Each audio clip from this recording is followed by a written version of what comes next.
Paris FC shocked the country to get 5th place in their debut Ligue 1 season, which included 2 wins over Marseille. We faced them in the opener in our 5th overall campaign, as a soon-to-be Europa League club couldn't have started the match better. Beautiful football was played for Chroo's opening goal 31 seconds in. Our level of sauce was too high for them, as Bamba later tucked home a rebound, and several minutes before halftime, Chroo found him for a 1v1, which of course, he finished. And Zola would get one back from Marseille, but with less than 20 to go, they scored another? Then with less than 10 to go, they equalized? Oh my gosh. Come on, no.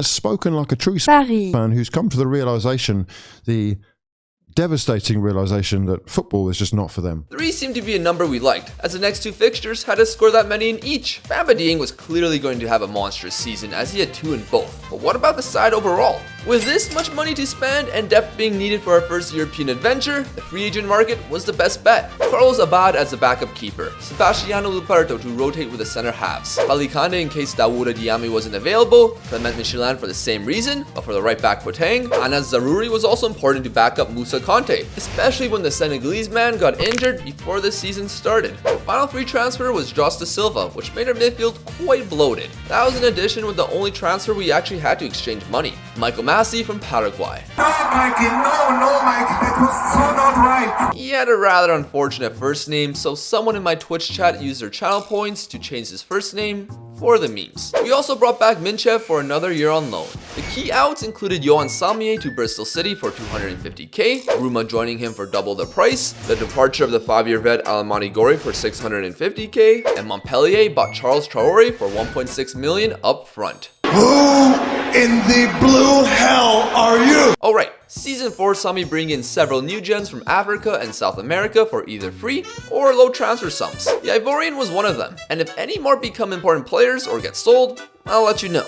1 minute, 37 seconds later. Let me introduce you to Alvaro Diaz, who came in for a free from Peruvian side Escuela Técnica del Ejército. Despite having limited youth recruitment, they produced this man-mountain center back with potential so high, it's already valuing him at over 40 million. Despite his defensive attributes not being the best yet, the performances were positive. So he was thrown into the deep end versus Monaco alongside Peter Previtz. The Serbian would score in his own net. What are you doing? What are you doing? But don't you fear, Jakub Moder was still here, banging in goals. Alvaro Diaz would then assist Nico Gonzalez for the game-losing goal. Marwan Salah had enough. On deadline day, an offer arrived from Gladbach. Despite me trying to persuade that his modeling career would be finished in Germany, he didn't care and wanted to play in the Champions League because he wanted to get back playing at that level? Bruh. You were at Bayern for 1 season, for their under-19s. What do you mean back at that level? A 20 million combined deal was upon us. But suddenly, here comes the money! Here we go! They offered 21.5 million up front, and Salah would end up going to a Europa League club. I see how it is. I was panicking to replace him and ended up bringing this random Bolivian as a cup keeper. We didn't use any of the Salah money for a starter. Instead, we loaned in Arno Tenas from Barcelona. He stopped a penalty on his debut, although he didn't get any help on this corner as we lost 1-0 to Lille. 3 losses already, so let's talk about the Europa League. If you hated the changes being made to the Champions League, well, you're not safe in the Europa League either. Like the former, you're in a 36-team table and play 8 matches. Paris FC's debut in Europe would be a home fixture versus Lech Poznan. Chroo's goal went along with Diakite's 2 for a 3-0 topping. An away trip to Linz, Austria to visit Lask proved to be an initial challenge. What a great view. Sasha Horvath gave the Austrians the lead, but our Europa League striker Mboop would equalize just after the half. Zarouri would take the lead in the 72nd, but Lask responded with a Stojkovic red card, and Mboop and Chroo piled on the misery for a 4-1 win. In the first 6 matches of the table, there was only 1 stain on the record. It wasn't to Olympiacos, Karabag, or Sturm Graz. Brøndby, on the other hand, would surprisingly give us our first loss. Maybe the extra midweek fixtures were catching up to us, but the team didn't play to their best. Some poor defensive slip-ups and a brilliant individual run from Aquino gave us a day to forget. Nevertheless, after 6 fixtures, the table had us in second. Before we finish the final 2 matches in January,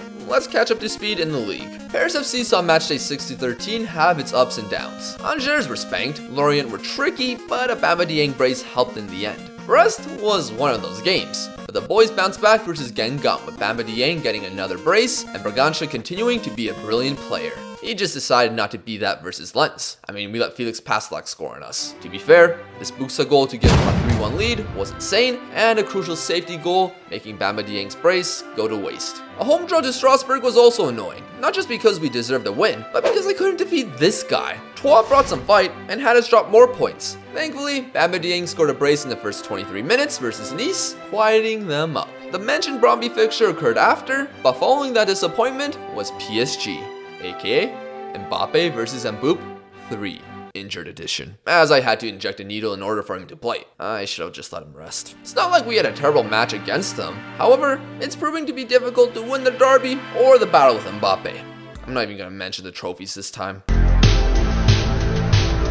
The 2 league matches in December would turn things around, with no help from Alvaro Diaz and Hiralainen allowing Diaz to score the most simplest of goals. However, Lyon wouldn't be able to handle Bamba Dieng as a sole mistake led to him having enough time to make some tea, run to Shanghai, speak to Wule, and run back, as well as scoring his own rebound. Then, with added time coming, Dieng and Motor combined once again, as Bamba remained just onside for the winner.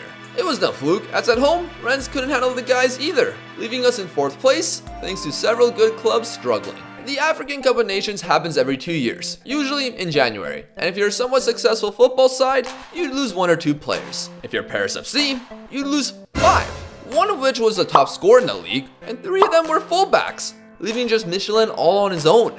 Oh my god! So I had to use 4 center backs to fill the entire back 4. The one game they did play with each other wasn't great, as Irvin Cardona scored the opener, and Boop responded by stealing the ball and equalizing. He'd also score a brilliant header to take the lead for about 49 seconds. It was in the French Cup, and the shootout ripped my soul away as Moder had his pen stopped. It thankfully returned as Cardona completely missed the net. We'd stay composed for the rest while the Bolivian Torres stopped one and saw Ali ring the post. However, I couldn't use these 4 for the entire month, so I brought in Millenarios' Dylan Rua for 1.6 million. He'd play on the right, but got injured later in the month, as in Paris tradition. The matches he played in were initially great. A 2-1 victory over Bordeaux saw another banger from Bragança, and Shakur winning the game with this goal. The Angers match after can be summed up with one moment. Encara Messi, encara Messi, encara Messi, encara Messi, encara Messi, encara Messi, encara Messi, encara Messi, encara Messi, encara Messi, gol, gol, gol, gol, gol, gol, gol, gol, gol, gol, gol, gol, gol, gol, gol, gol, gol, gol, gol. That was for his hat-trick, and Boop filled in for Bamba Dieng better than you could imagine. He got his 6th of the month in a 3-2 win over Reims. While he did not contribute in the cup match against them, he didn't need to.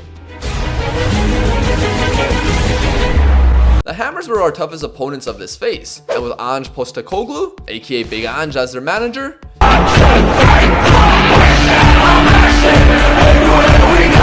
with that result, we needed to win against Red Star to guarantee a spot in the round of 16, as just like the Champions League format, 9th through 24th sends you to a playoff round. This fixture proved to be more difficult than anticipated, as Red Star's low block closed down a lot of space. However, in the 85th minute, with a little bit of luck, Bamba Dieng returning from AFCON was able to get the winner, which squeezed us into 8th. With everything said and done, Ligue 1 had the side placed in 3rd, level with Marseille. They'd be our French Cup opponent, and in March, we would face FC Copenhagen in the Europa League. And nothing can go wrong. People talk about mid-season slumps in Football Manager, and I experienced that before in our 2nd season, although that was down to poor finishing all around. However, I thought how we played generated enough chances to avoid such things. What I didn't anticipate was the following few months. Monaco at home didn't begin well with Diame's injury. We were competing with them, but Nico Gonzalez was able to shrug off Previtz to get the opener. We soon won a penalty to equalize, but off a corner kick, the mountain of a man Alvaro Diaz allowed Vanderson to slide in front of him to concede a header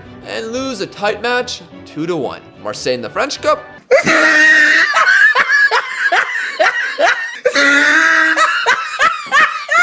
At least Mboop scored. By the way, that was Tenas in goal, not the Bolivian, since he was injured. Lorient didn't start well either, with Moritz Jens taking the lead in the 10th minute. Don't worry, Mboop was present to get a brace to lead us to victory. No. Well, that came out of nothing. We've been the better team though, so I was confident a winner would be found. So I was confident that we lost. The Nantes match stopped the bleeding with Mboop's rich vein of form continuing, but that just proved to be like putting a band-aid on someone having open heart surgery, as against Lille, now Jonathan David, Ankara Jonathan David. What? How are you giving that as a penalty? Alvaro Diaz then wasn't being strong enough on the ball, which allowed David to find a wide open way of making sure Mboup's goal would come in vain. You might think that with some of these errors today that he might be the worst defender you've ever seen, but actually, he's by far the best performing center back. With us dropping to 4th, we now needed to worry about Copenhagen in the Europa League. Paris FC's European knockout stage debut would see the most unlikely of players score our first goal, Remus Bakur, a Romanian from our second season youth intake. While his passing stats aren't anything to write home about, whenever he played, things tended to happen. The Danish club swiftly responded thanks to Tenas, but Bergansha had a free kick lined up. Banger after banger after banger for Paris FC. Now where was Mboup in all of this? Well, here's one, and Mbappe, goal!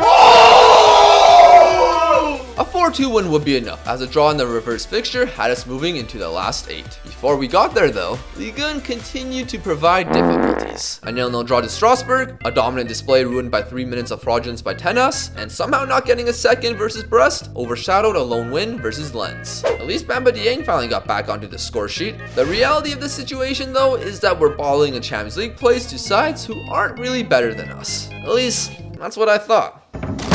Paris FC versus Bayer Leverkusen in the quarterfinal of the Europa League looked like a long shot for your boys. Looking through their side, their players are clearly better than ours. Although one big miss for them was Florian Wirtz. It wouldn't have mattered if they had him though, because no one would stop Boubacar Mbouk. The match was surprisingly easy, although Leverkusen were pushing for an equalizer, but Arnaud Tenas remained calm to keep our lead. Then seconds after, Mbouk got behind again and gave us a second. An incredible advantage going into the Bayer Arena. During the second leg, both sides exchanged chances, and I made some tactical changes. For a while, it was going fine, but a silly mistake by Davila in the 59th minute began to bring some nerves. Those were relieved, as in the 78th, Bamba Dieng came off the bench and brought back our 2-goal lead. As the game was reaching its latter stages, I began to go more and more defensive. Then out of nothing, this throw-in led to a Schlatt goal from 2 passes. I told the lads to focus, but in the dying stages, oh no, Schultz, Schick.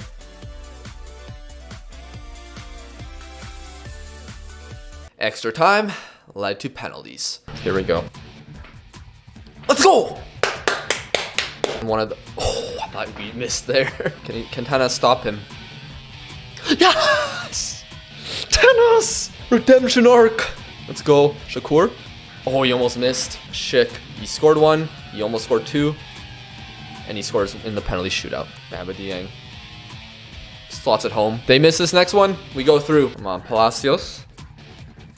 He tucks it home. If Diakite scores this, we go to the final. Not the final, the semi-final. Diakite. The job was done, and we'd soon face the Europa League kings. Due to the stress of the Leverkusen tie, the 12 match in between was managed by the coach's chair. It seemed promising, but the score remained 0-0 until the last few minutes, where Tenas conceded this. The guy's either insane or shocking. There's no in between. Yet, there's hope for the chair, as in the dying moments, a penalty was won. All Minchev had to do was tuck it home to save a point. That's not good. And now there was going 3-0 down to Nice at halftime. This time, the bottle had to be thrown. The lads not happy about it were subbed off, and one of the guys coming on was Daniel Bergansha. Banger! After banger! After banger! The momentum was on our side. We were going to pull a Marseille.